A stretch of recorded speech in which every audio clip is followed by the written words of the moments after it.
Belinda's POV. Hinihingal ako habang nakaupo sa isang bahagi ng bangketa dito sa Metro Manila. Napakagulo ng paligid.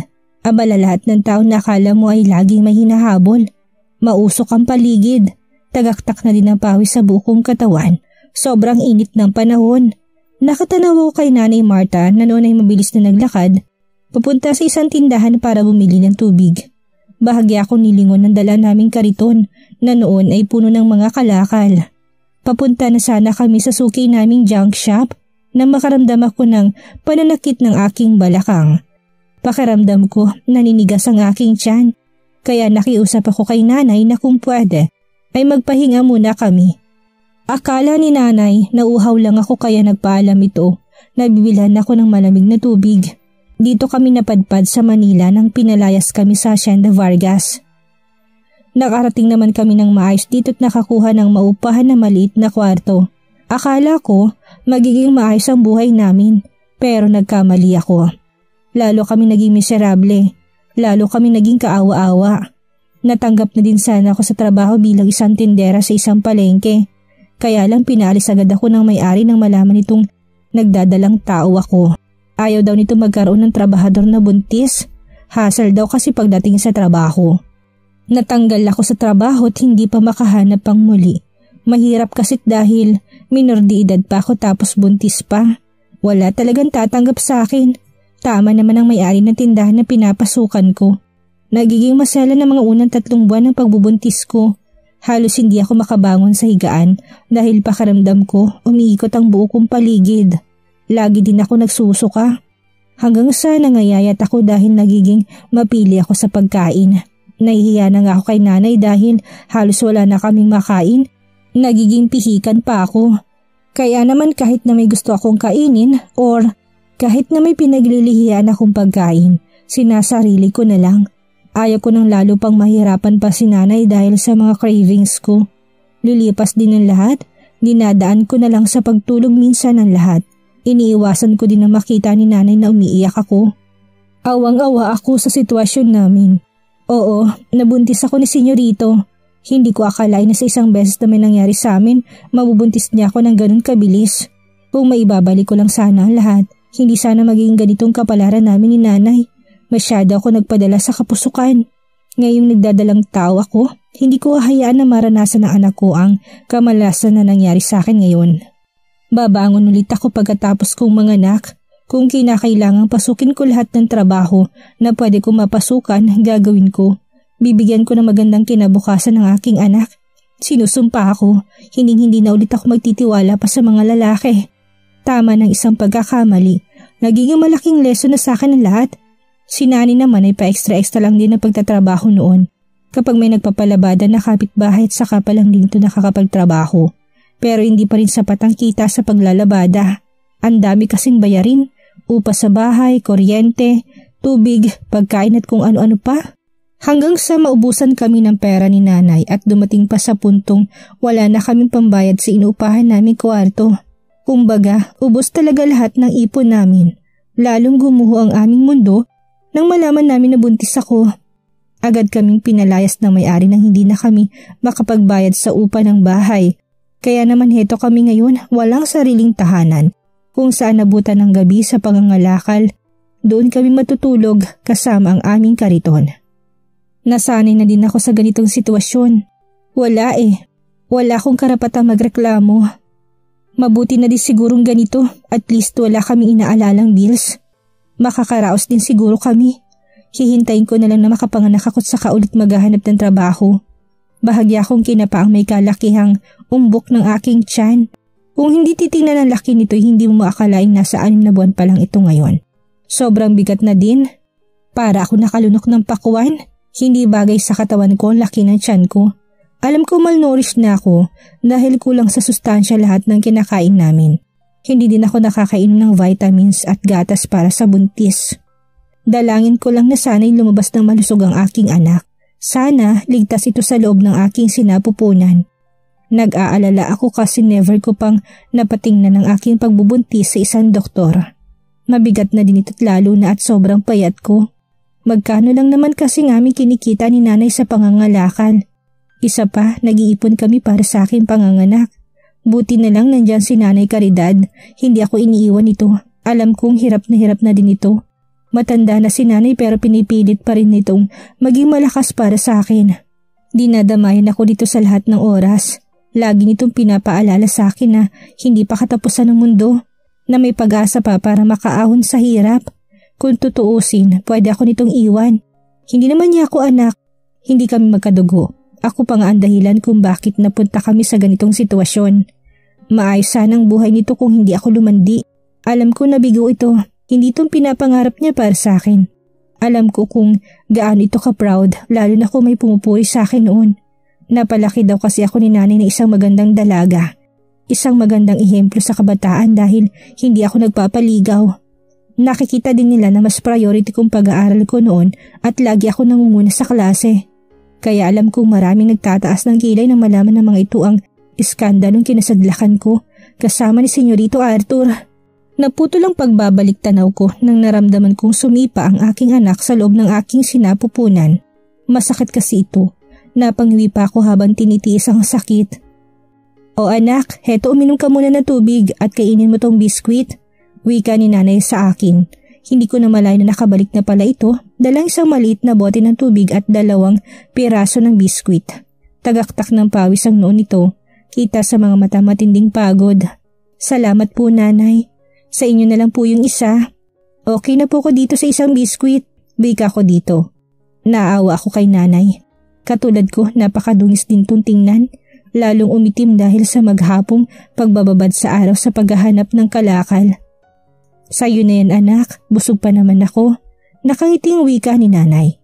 Sige po, pero kapag magutom kayo mamaya, kainin nyo na lang. Isa lang naman pong kaya kong kainin eh. Pagdadahilan ko dito. Sa totoo lang, gutom na din ako pero kailangan ko din kasing bigyan si Nanay. Pareho kaming gutom kaya dapat lang na mag-share kami sa lahat ng grasyang dumarating sa amin. Ngumiti na lang si Nanay kung may magagawa lang sana ako para makaahon kami. Kung may magagawa lang sana ako para maibsan ang paghihirap nito. Kung tinanggap ko na lang sana ang perang binigay ni Senyorito, hindi sana kami maghihirap ng ganito. Hindi sana namin dadanasin ang ganitong buhay. Haist minsan ang sobrang pride hindi rin maganda. Sa bagay, hindi ko kasi akalaing mabubuntis ako. Kaya ang lakas ng loob kong tanggihan ang binigay nitong pera. Hoy, mga pulube! Lumayas nga kayo dito sa harap ng restaurant ko. Panira kayo ng view. Imbis na maraming customer ang kakain sa amin, umaayaw na lang dahil abot hanggang loob ng restong mabaho yung amoy. Nagulat ako sa sigaw ng may-ari ng restaurant. Kaming tinutukoy nito. Pasensya na po kayo madam. Nagpapahinga lang po kami saglit. Sumakat kasi ang balakang ng anak ko. Hinging pa umanhin ni Nanay dito. Wala akong pakialam. Basta lumayas kayo ngayon din dito. Galit na sigaw nito. Ma'am, sandali lang naman po. Huwag naman po kayo magalit sa amin. Nagpapakumbababa na wika ni Nanay. Anak, kaya mo na bang maglakad? Halika na taalis na tayo dito. Wika ni Nanay at inalalayan akong tumayo. Opo, Nay, kaya ko na po. Wika ko dito kahit na alam ko sa akin sarili na sumasakit pang aking balakang. Kay bata-bata pa, buntis ka agad. Kay agang lumandi. Pasaring sa amin ng babaeng nagpapaalis sa amin. Madam, huwag naman po kayo magsalita ng ganyan. Huwag niyo namang husgahan ng anak ko dahil wala kayong alam. Nainis na wika ni Nanay Caridad. Naluha naman ako sa pagtatanggol ni Nanay sa akin. Ilang beses na ako nakakarinig ng masakit na salita mula sa ibang tao pero nandyan siya palagi para ipagtanggol ako. Hindi ito nagsasawang iparamdam sa akin na ayos lang ang lahat, na wala akong dapat ipag-alala dahil ipagtatanggol ako nito sa lahat ng oras. Hay nako, ewan ko sa inyo. Lumayas na nga kayo. Wala akong panahon makipagtsikahan sa inyo. Layas! Tsupi! Sigaw ulit nito. Agad naman kaming pinagtinginan ng mga dumaang tao. Yung iba'y parang natatawa pa sa nakitang eksena at ang iba naman ay mukhang naawa sa amin. May lumapit pa sa amin upang bigyan kami ng barya. Agad naman tinanggap ni Nanay at buong pusong nagpasalamat. Bawat barya kasing binibigay ng may mabubuting loob ay malaking tulong sa amin. Inakay na lang ako ni Nanay papunta sa kariton. Tiningnan nito ang laman ng aming kariton at bumaling sa akin. Belinda, anak, sumakay ka na lang muna dito sa kariton. Ako na lang magtutulak. Dediretso na tayo sa junk shop ni Mang Dario upang maibenta mga to para makapagpahinga ka na ng maayos. Naku, Nay. Ayos lang po ako. Maglakad na lang ako, Nanay. Nahiya akong sagot dito. Masyado na mabigat ang kariton kung sasakay pa ako. Sigurado ka ba, anak? Sige, magdahan-dahan na lang tayo. Huwag kang mahiya na magsabi kapag may kakaiba kang nararamdaman, ha? Nag-aalalang wika ni Nanay. Tumango na lang ako't dahan-dahan na naglakad. Gayun din naman si Nanay. Agad nitong itinulak ang aming kariton na puno ng kalakal. Nanay, hindi na muna kita matutulungan sa pagtutulak ngayon, ha? Pasensya na po. Mamaya pa'y wika ko kay Nanay. Sapo kong aking tiyan habang marahang naglalakad. Walang problema, anak. Kaya ko naman to. Sisiw lang to kay Nanay. Nakangiting biro sa akin ni Nanay kahit kitang-kita namang nahihirapan na rin ito. Lord, kung may magagawa lang sana ako. Hanggang kailan kami magtitiis sa ganitong sitwasyon? Sobra na ako nahihirapan sa ganitong klase ng buhay. Dumagdag pa tong pinagbubuntis ko. Hanggang kailan kami maninirahan sa gilid ng kalsada ni Nanay? Hanggang kailan kami mabubuhay sa basura? Bahagyan tumulong aking luha sa isiping yon. Tiyak na magiging kawawa ang sitwasyon ng aking anak kapag lumaki ito na walang masasabing tahanan. Natatakot ako sa mga posibleng mangyari.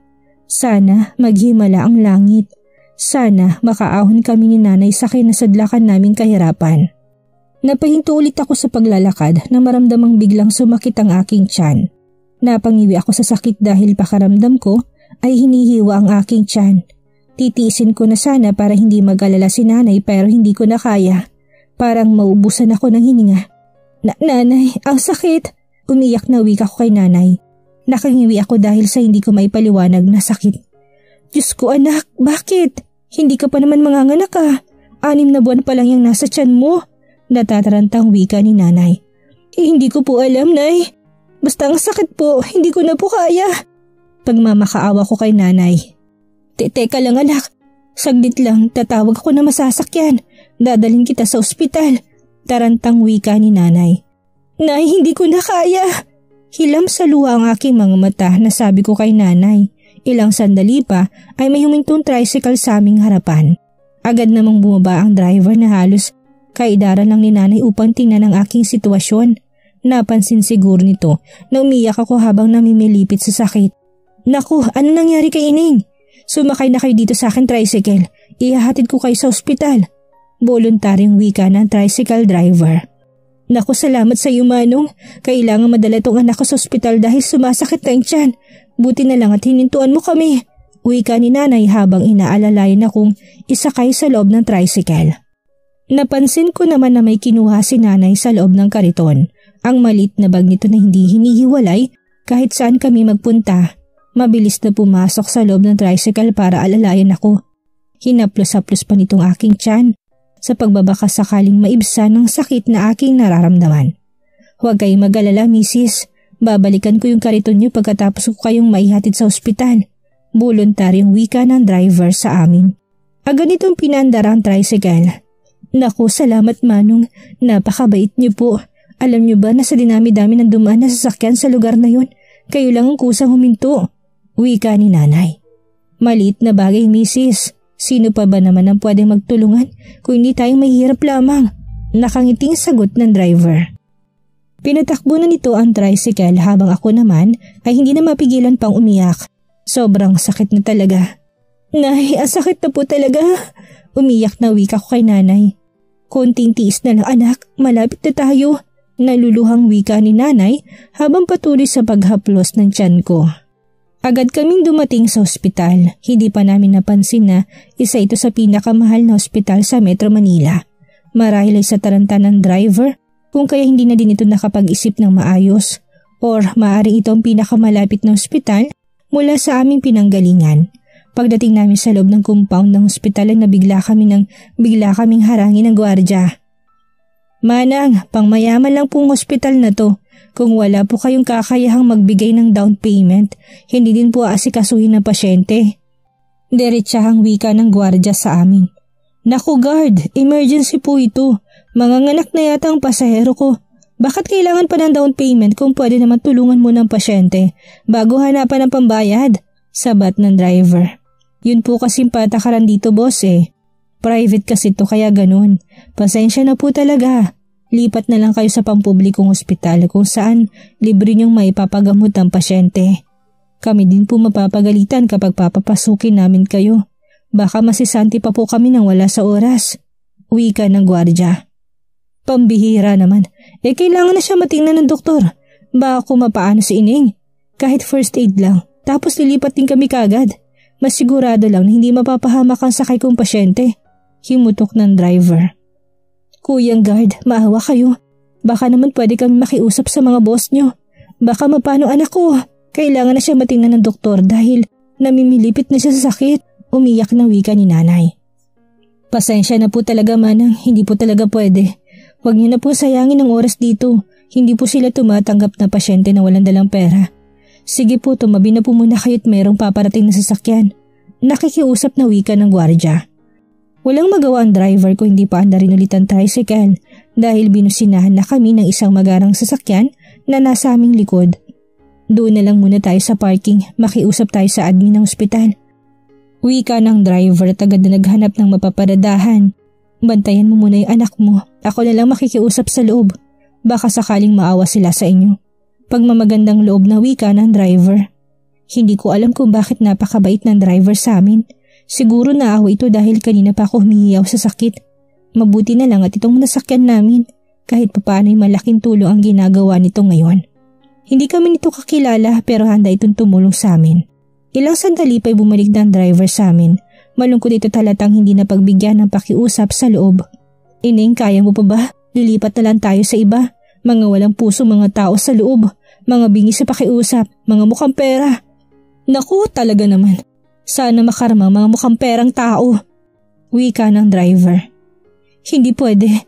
Baka hindi kayanin ng anak ko kapag aalis pa tayo dito. Umiyak na wika ni nanay. Yakap na ako nito dahil nanghina na ako. Naramdaman ko din na may mainit na likod ang umaagos sa akin puwerta. Tumatagaktak na rin ang pawis ko mula sa akin noo. Ayaw po talaga misis Halos lumuhod na ako sa loob pero pinagtabuyan lang ako. Pera daw muna bago ma-admit ang pasyente. Hindi tayo pwedeng magtagal dito sa parking. Baka mapansin tayo ng gwardiya at palayasin tayo. Wika ng driver. Hindi. Ako makikiusap. Hindi pwedeng ganito. Ayaw ko mawala ng anak. Ayaw ko mapahamak si Belinda. Umiiyak na wika ni nanay. Awang-awa ito habang nakatingin sa akin. Sakto naman na may humintong magarang sasakyan sa tapat ng parking kung nasaan ang tricycle nakatigil. Agad na bumaba ang mga sakay nito. Naramdaman ko na binitawan ako ni nanay at patakbo itong lumapit sa mga kalalakihan at walang sabi-sabing lumuhod. Maawa kayo sir, kahit pang down payment lang, tulungan niyo kami, tulungan niyo ang anak ko. Umiyak na wika ni nanay. Parang kinukurot ang puso ko sa nasaksihan. Gagawin talagang lahat ni nanay para sa aking kaligtasan. Lumuhod pa talaga ito para mapansin ng mga bagong dati. Umalis ka nga dyan tanda, hindi mo ba kilala yung nasa harap mo? Angin lang isang lalaki kay nanay. Agad naman tinaas ng isang lalaki ang kanyang kamay. Ito sigurong kanilang amo dahil biglang nanahimik ang sumita kay nanay. Matangkad ito, mukha may dugong banyaga. Halata sa tindig at porma nito na may kaya sa buhay. Na mayaman to. Sana naman ay mahabag ito sa amin. Heto, tanggapin niyo po ito. Kwintas to na anak ko. Bilhin niyo na lang po para may pambayad kami dito sa ospital. Kahit pang down payment lang. Matingnan lang ng doktor si Belinda. Maawa po kayo. Wala na kami panahon pa para maghanap ng ibang ospital. Umiyak na wika ni nanay habang nakataas ang kamay na may hawak na kwintas. Nakaluhod pa rin ito. Patuloy sa pag-agos ang luha sa mga mata. Kulang na lang ay humalik ito sa paanan ng lalaki para mapagbigyan sa pakiusap sa hiling nito. Nabanggit ni nanay na ang kwintas na yon ay suot ko na matagpuan ako nito sa may basurahan. Alam kong iniingatan ito ni nanay dahil mahalaga daw ito sa akin. Kaya naman kahit na gaano kahirap ang aming naranasan sa buhay ay pinakatatagot iniingatan ito ni nanay. Alam namin na malaki ang value ng nasabing alahas dahil gawa ito sa purong ginto.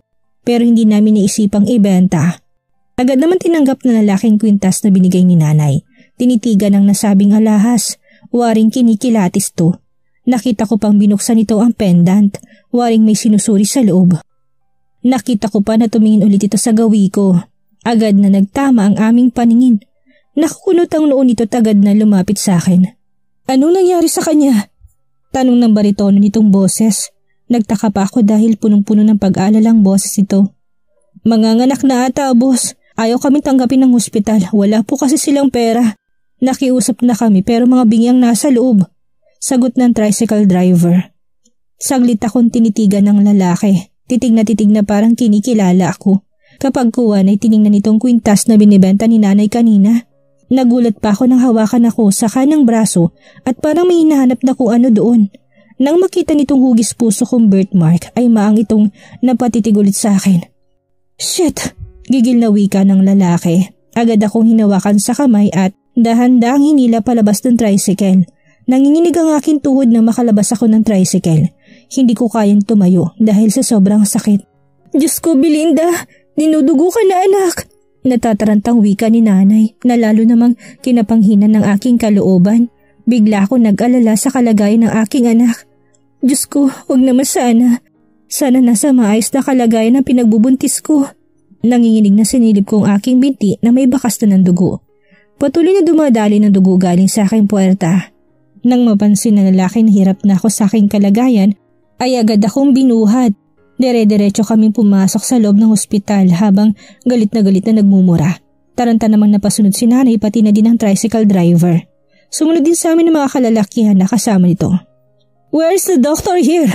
Agad na sigaw ng lalaki habang buhat-buhat ako. Panay din ang pagmumura nito na parang may kaaway. Agad na natigilan ng mga tao na datnan namin. Bulat na napatingin namang ito sa amin. Yung ibang staff ay tarantang-taranta naman, pati security guard ay hindi alam kung anong gagawin. Boss, si Doc Cheng po nasa... Hindi na natuloy pang magsalita ang ninenervyos na nurse na may biglang lumapit sa amin na lalaki na kaputi. Halatang nataranta din ito. Agad naman lumapit ang isa pang nurse na hila-hilang stretcher. Nang mapansin ito ng lalaki na kumarga sa akin ay dahan-dahan ako nitong pinahiga. Nagulat kaming lahat nang bigla niyang kinwelyuhan ng lalaki na kaputi. Tila nawala naman ng kulay ang mukha na nasabing doktor. Gamutin mo siya. Save her or else I will kill you. I will kill you. Galit na wika ng lalaki. Boss Wagon, don't worry. Kami nang bahala sa kanya. Gagamutin po namin siya, pangako. Nanginginig na wika ng doktor. Agad naman tong binitawan na nangangalang Wagon. Bullshit. Make sure na safe siya. Make it sure, Doc Ong. Or else malilintikan kayong lahat sa akin. Kanina pa naghihintay ang pasyente sa labas, hindi nyo iniintindi? Galit na sigaw nito habang walang tigil ang pagmumura. Tahimik naman ang lahat. Walang sino man ang nangahas na salungatin o pigilan ang nagwawalang lalaki. I'm sorry, honey. Kapag dakay-baling nito sa akin, baka sa mga matang matinding pag-aalala habang nakatitig sa akin, naguguluhan naman ako na patitig dito. Hindi ko alam kung bakit matindi ang pag-aalala nito sa akin. Bago ako nawala ng malay, ay narinig ko na naman ang galit na sigaw ni Wagon. Naririnig ko din ang mga kalampagan at pagkabasag ng kung ano sa paligid. Gustuhin ko mang imulat ang aking mga mata ay parang may humila sa akin papuntang kadiliman. Hindi ko na alam ang mga sumunod pang nangyari. Ano nga kaya ang mangyayari kay Belinda? Ngayong nasa panganib sila ng anak niya. Sino ang lalaking nagngangalang Wagon? Bakit gano'n na lang ang pag-aalala nito sa kanya? Iyan ang ating aalamin sa susunod nating kabanata.